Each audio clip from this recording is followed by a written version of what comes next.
सभी दर्शकों को मेरा सादर नमस्कार। आज का विषय है शिववास। शिववास अर्थात शिव जी का निवास। हर पार्थिव पूजन, रुद्राभिषेक, शिवार्चन में शिववास का विचार करना जरूरी है। शिववास अलग अलग तिथियों में अलग अलग जगह पर अर्थात 7 स्थानों पर होता है।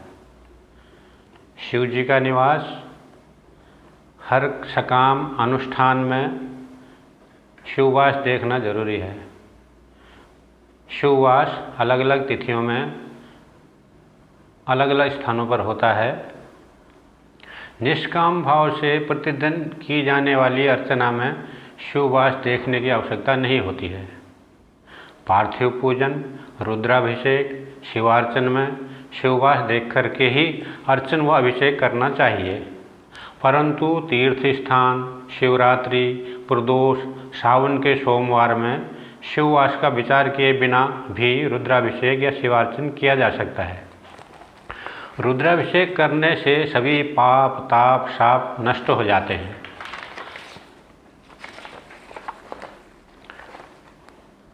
शिववास जो है कब कब शुभ होता है?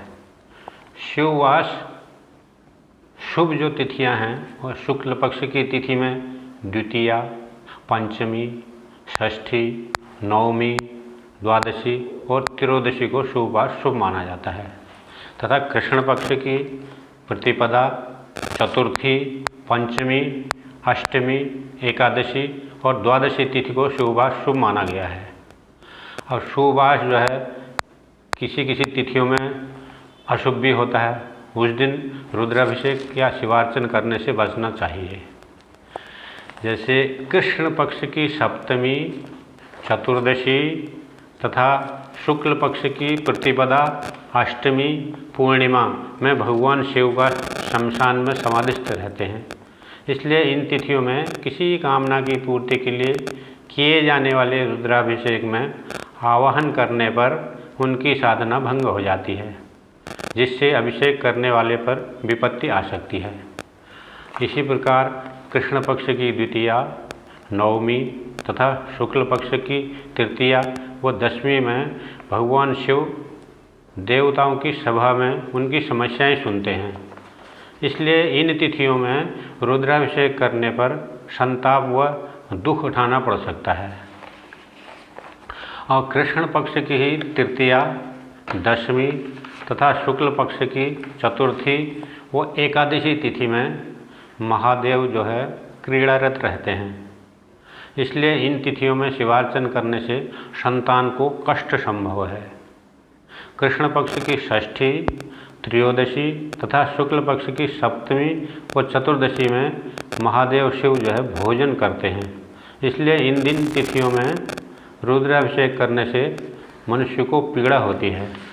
अतः शिववास का विचार करके ही रुद्राभिषेक या शिवार्चन करना चाहिए। शिववास कैलाश में रहते हैं तो श्रेष्ठ होता है। शिववास गौरी पार्श्व में होता है तो श्रेष्ठ होता है। अगर शिववास वृषभ पर आरूढ़ हैं तो श्रेष्ठ होता है। शिववास अगर सभा में है तो संताप होता है, कष्ट होता है। शिववास अगर ज्ञान बेला में है तो पीड़ा होती है। शिववास से क्रीड़ा में है तो दुख होता है। और अगर शिववास शमशान में है तो अशुभ होता है, मृत्युतुल्य कष्ट भी हो सकता है।